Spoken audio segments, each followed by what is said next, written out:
दोस्तों नमस्कार। डर पर संभवतः ये मेरा लास्ट वीडियो है। संभवतः इसलिए कि अगर आप कोई सवाल पूछते हैं तो मैं उसका जवाब ज़रूर दूंगा। और वैसे भी कोई टॉपिक कैसा भी क्यों ना हो, कितना भी लंबा क्यों ना हो, कभी ना कभी तो उसे समाप्त करना ही होता है। वार्ता करने से उस टॉपिक की पूर्ण व्याख्या नहीं होती, लेकिन फिर भी हमें समाप्त करना ही होता है। एक सवाल आया है मेरे मित्र की तरफ से कि डर वास्तविक तो होते हैं, काल्पनिक भी होते हैं, वास्तविक भी होते हैं। हाँ, डर दो प्रकार के होते हैं, काल्पनिक और वास्तविक। पहले और दूसरे वीडियो में मैंने काल्पनिक डर की बात की। अगर परसेंटेज देखें तो उसका परसेंटेज बहुत ज्यादा होता है, लगभग 80 से 85% तक। केवल 15% के आसपास डर वास्तविक डर होते हैं। जैसे मान लीजिए गरीबी। अगर कोई व्यक्ति बहुत गरीब है, वो अपने बच्चों का, अपने परिवार का जीवन यापन नहीं कर पा रहा है, तो इससे एक डर पैदा होगा। वो व्यक्ति हमेशा चिंतित रहेगा, व्यग्र रहेगा, बेचैन रहेगा, डरा डरा रहेगा कि बच्चों की फीस कैसे दी जाएगी, बच्चों का पोषण कैसे किया जाएगा, बच्चों के लिए किताबें कहाँ से आएंगी, बच्चों के लिए और आवश्यक चीजें कैसे आएंगी, या हमारे घर का भरण पोषण कैसे होगा। तो इस डर को मेहनत से दूर किया जा सकता है। इस डर को सरकार द्वारा अच्छी योजनाएं चलाकर दूर किया जा सकता है। और सभी परिस्थितियों में कई बार ये डर दूर भी नहीं हो पाता। और भी डर हैं, जैसे दहेज हत्या। दहेज के लिए हत्या की जाती है। पता नहीं किस प्रकार की सोच है लोगों की। और जिन माता पिता के यहाँ कन्या का जन्म होता है, वो जन्म से ही चिंतित होते हैं। पता नहीं हमारी पुत्री का क्या होगा, धन कहाँ से आएगा दहेज के लिए। इसलिए कुछ माँ बाप भ्रूण में ही उसकी हत्या कर देते हैं। ये एक जघन्य अपराध है, हमारे समाज की एक बहुत बड़ी कुप्रथा है। तो इसको भी संवेदनशीलता से दूर किया जा सकता है। सरकार ने कानून भी बनाए हैं, लेकिन फिर भी दूर नहीं हो रहा है। मेरा व्यक्तिगत रूप से मानना है कि हमें दहेज नहीं लेना चाहिए। मैंने भी नहीं लिया। मैंने 1 रुपए से शादी की है, और मैंने अपने कार्ड पर लिखवाया भी है, दहेज सामाजिक अपराध है, कृपया दहेज ना लें। और 1 रुपए से शादी की है। तो इस समस्या को भी संवेदनशीलता से दूर किया जा सकता है। क्योंकि मेरा मानना है, जिसने हमें कन्या दी है, अपनी कन्या दान कर दी। और मुझे ऐसा लगता है कि अगर हम दहेज लेते हैं तो जो लड़की हमारे घर में आ रही है, यह उसका अपमान है, सरासर अपमान है। क्योंकि हम उसको तब ला रहे हैं जब दहेज मिल रहा है। ये उसके प्रति बहुत बड़ा अपराध है। और भी वास्तविक डर है। मान लीजिए हम सड़क पर जा रहे हैं और एक्सीडेंट हो गया और हमारा पैर कट गया, तो बहुत बड़ा दुख है, बहुत बड़ा डर है। हम डरे डरे रहते हैं, हीन भावना भी आ जाती है। तो इसका भी सामना किया जा सकता है। आजकल टेक्नोलॉजी डेवलप हो गई है, आर्टिफिशियल पैर भी लग जाते हैं और साहस के साथ सामना कर सकते हैं। आजकल आप देख रहे होंगे, हैंडीकैप्ड लोग भी आईएएस बन रहे हैं। अभी भी इसी बैच में एक नेत्रहीन लड़का आईएएस बना है। तो साहस से उसको भी दूर किया जा सकता है। जैसे हमारे यहाँ एक आंटी हैं, जब उनका लड़का 25 साल का था, तो एक प्रोग्राम में जो माखन चोरी वाला होता है, मटकी लटकाई जाती है, मटकी से मटकी को तोड़ा जाता है। उस पे वो उस मटकी को तोड़ रहा था और ऊपर से गिर गया, तो उसको लकवा हो गया। 25 साल की उम्र में हो गया था, आज वो 35 साल का हो गया है। बस वो बोल सकता है, बोल सकता है और कुछ नहीं कर सकता। अथाह दुख है, परम दुख है। उसकी पत्नी छोड़ के चली गई, उसके बच्चे छोड़ के चले गए। लेकिन फिर भी मैं उससे मिलने गया तो मुस्कुरा रहा था। डर के नहीं रह रहा था, हिम्मत से सामना कर रहा था। हिम्मत से हम किसी भी डर का सामना कर सकते हैं। इसलिए हमें हिम्मत के साथ प्रत्येक डर का सामना करना चाहिए। इन फैक्चुअल जो डर हैं, इनका सामना केवल साहस से किया जा सकता है, समाज की संवेदनशीलता से किया जा सकता है, परिवार साथ दे तो किया जा सकता है, सरकार अच्छे नियम बनाए तो किया जा सकता है। इस प्रकार के बहुत सारे वास्तविक दुख हैं। और हमें ये डर लगा रहता है कि हम जिस जॉब में काम कर रहे हैं, कब तक वो रहेगी रहेगी कि नहीं रहेगी। और हम हमेशा चिंतित रहते हैं, और चिंतित होने से और भी समस्याएं बढ़ जाती हैं। चिंतित होना किसी समस्या का हल नहीं है। बहुत सारे वास्तविक दुख हैं, बहुत सारे वास्तविक डर हैं। जैसे महिलाओं के साथ दुष्कर्म बहुत बड़ा जघन्य अपराध है, बहुत बड़ा दुख है, किसी भी महिला को आत्मा के स्तर तक झकझोर देता है और संभवतः जीवन में शायद कभी भी नहीं जाता।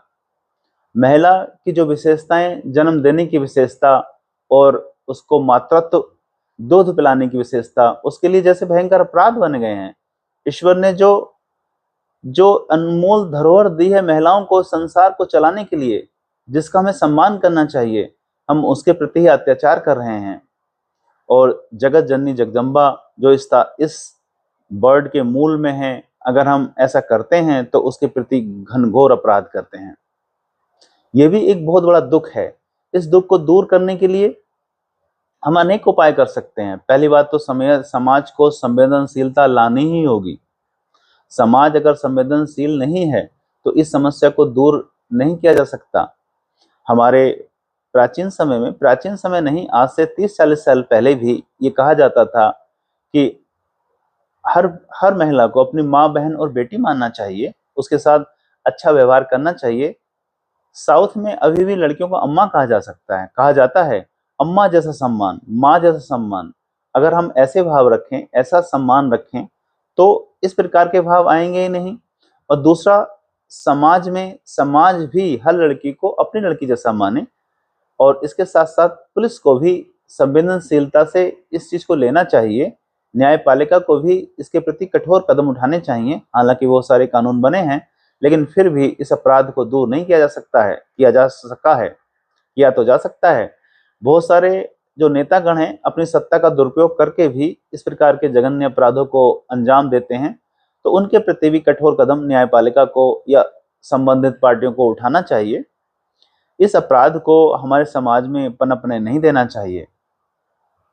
तो इस प्रकार काल्पनिक डर और वास्तविक डर मनुष्य को डराते हैं और ये मनुष्य के शरीर पर भी घातक प्रभाव डालते हैं, मनुष्य के मन पर भी प्रभाव डालते हैं। शरीर और मन जुड़े हुए हैं।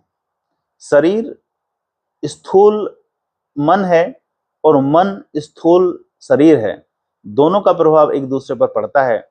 अगर किसी व्यक्ति के सामने वास्तविक डर आते हैं तो वो काल्पनिक डर को प्रभावित करते हैं, और काल्पनिक डर आते हैं तो वास्तविक डर को प्रभावित करते हैं। जैसे हमने किसी बच्चे से कहा चुप, इस प्रकार से हम उस पर चिल्लाए तो ये भाव उसको झकझोर देते हैं, डर जाता है वो। और इस गतिविधि को हम बार बार करें तो ये धीरे धीरे डर इतना प्रभावी हो जाता है कि इसके अंगों पर भी दिखाई देने लगता है। उसके अंगों पर भी उसका प्रभाव दिखाई देता है। जैसे कंधे जकड़ने लगते हैं, माथे में सलवट पड़ जाती है, पेट में अकड़न आ जाती है।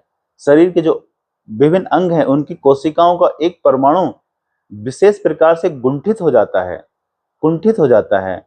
और वो इस प्रकार से हो जाता है कि उसमें एक निगेटिव ऊर्जा परिपूर्ण रूप से डेवलप हो जाती है और वो धीरे धीरे वो बच्चा तनाव का, डिप्रेशन का शिकार हो जाता है। काल्पनिक डरों को तो सिर्फ एक सहज भाव से दूर किया जा सकता है। मान लें कि सहज हो जाएं, सरल हो जाएं, किसी चीज को भी हम ज्यादा जटिल ना लें। जैसे बच्चे की विशेषता होती है, हर काम को वो खेल खेल में करते हैं। वो गिरने भी वाले हों तब भी वो प्रसन्नचित्त रहते हैं, माँ बाप ही उन्हें गिरने से बचाते हैं। उस प्रकार से हम हंसने की प्रवृत्ति रखें, खुश रहें, प्रसन्नचित्त रहें, तो काल्पनिक डरों को दूर किया जा सकता है। और अगर हम थोड़ा सा ध्यान करें तो हमारे अंदर एक समता का भाव आने लगेगा, हमारे अंदर मन को देखने की वृत्ति आने लगेगी। हम मन नहीं हैं, अभी हम मन और अपने आप को एक जैसा समझते हैं, लेकिन ऐसा नहीं है। मन अलग है, हम अलग हैं। मन पर जो विचार चलते हैं, तीव्र गति से चलते हैं, हम उनको केंद्रित कर लेते हैं अपने अंदर, इसलिए मन और विचार हमें एक ही लगते हैं। लेकिन मित्रों, ऐसा है नहीं। मन अलग है, शरीर अलग है, मतलब मन हमसे अलग है। अगर हम थोड़ा भी ध्यान दें और मन की भूमि पर चलने वाले विचारों को देखना सीख लें, तो कितना भी काल्पनिक डर का विचार हो, कैसा भी कोई ना विचार हो, इस बात की हम अन्य वीडियो में चर्चा करेंगे, तो उसको हम देख भर लें तो वो भाग जाता है।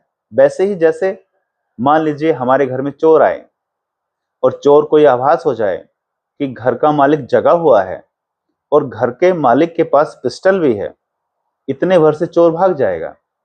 उसी प्रकार मन को यह आभास हो जाए कि भाई इस मन का स्वामी बुद्धि, विवेक और आत्मा मुझको देख रही है, मेरे विचारों को देख पा रहा है, तो विचार भी जल्द से जल्द भाग जाएगा, चला जाएगा। आप देखेंगे धीरे धीरे डर समाप्त ही हो जाएगा। इसके लिए मन को थोड़ा सा सूक्ष्म करना है, और मन को सूक्ष्म कैसे करना है ये मैं दूसरे वीडियो में बताऊंगा। और जो हमारे वास्तविक डर हैं, जो काल्पनिक डर नहीं हैं, जो इस जगत से पैदा होते हैं, जो हमारे कंधों को गिरा देते हैं, आंखों में तनाव पैदा करते हैं, माथों पे सिकुड़न पैदा करते हैं, सिर में दर्द पैदा करते हैं, पेट में मरोड़ पैदा करते हैं, और इसी प्रकार से बहुत सारी बीमारियां पैदा होती हैं। ऐसा नहीं है कि आज बैक्टीरिया वायरस ज्यादा हो गए हैं, बैक्टीरिया वायरस हमेशा से इतने ही हैं।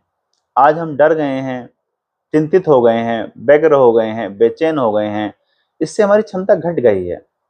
इसलिए हमें लगता है कि बीमारियां नई नई पैदा हो गई हैं। डर के कारण ही मैक्सिमम बीमारियां पैदा हो गए हैं। अगर हम इन वास्तविक डरों का सामना करें, अगर मान लीजिए हमारा पैर कट गया तो आर्टिफिशियल पैर लगा लें, हमारा हाथ कट गया तो आर्टिफिशियल पैर लगा लें। दुख तो है लेकिन रोने से दूर नहीं हो सकता। अगर हम रोएंगे, कमजोर पड़ेंगे तो किसी पे डिपेंडेंट हो जाएंगे और हमारा जीवन नर्क तुल्य हो जाएगा।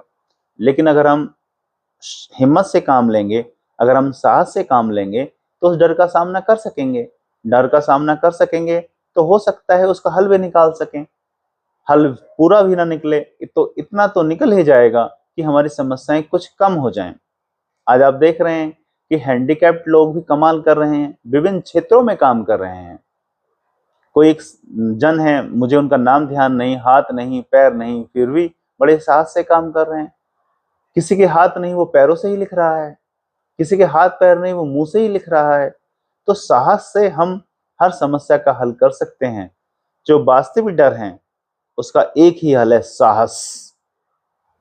दूसरा हल है समाज संवेदनशील होकर उसके साथ सद्व्यवहार करें। तीसरा हल है हमारा शासन प्रशासन उसका साथ दे। चौथा हल है हमारे पॉलिटिशियन उसके प्रति अच्छे नियम और कानून बनाएं। पांचवा हल है न्यायपालिका उसको संवेदनशीलता से ले और अच्छे प्रकार से कार्य करे। तो हमें किसी भी डर से डरना नहीं है, ना तो काल्पनिक डर से, ना वास्तविक डर से। जो डर गया सो मर गया, कहते हैं ना, डर के आगे जीत है, डर के आगे जीत है। कहा भी जाता है कि आसमां में छेद हो सकता है, एक पत्थर तो तब से उछालो यारो।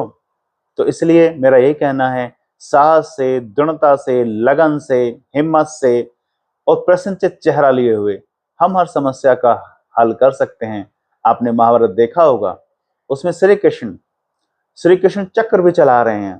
तो चक्र भी चला रहे हैं तो मुस्कुराते हुए कह रहे हैं जाओ उसकी गर्दन काट दो। और चेहरे पे एक विशेष प्रकार की मुस्कुराहट है। तो हर काम को मुस्कुराते हुए करना है। जब आप मुस्कुराते हुए हर काम को करेंगे तो आपके अंदर मुस्कुराहट की तरंगे रहेंगी और आपका पूरा अंतःकरण हैप्पीनेस की तरंगों से तरंगायत हो जाएगा। तो आप कठिन से कठिन काम को भी आसानी से कर सकेंगे, भयंकर डर वाली स्थितियों में भी नॉर्मल रह सकेंगे। अब मैं अपने इन्हीं वाक्यों के साथ इस वीडियो को पूरा करता हूं। मुझे विश्वास है कि मेरा वीडियो कुछ लोगों को डर से जरूर दूर निजात दिलाएगा। अगर यह मेरा वीडियो किसी व्यक्ति के भी काम आता है तो मैं अपने को धन्यभागी समझूंगा। और अंत में मैं आपके हृदय में बैठे हुए उस परम पिता परमेश्वर को नमस्कार करता हूं। नमस्कार।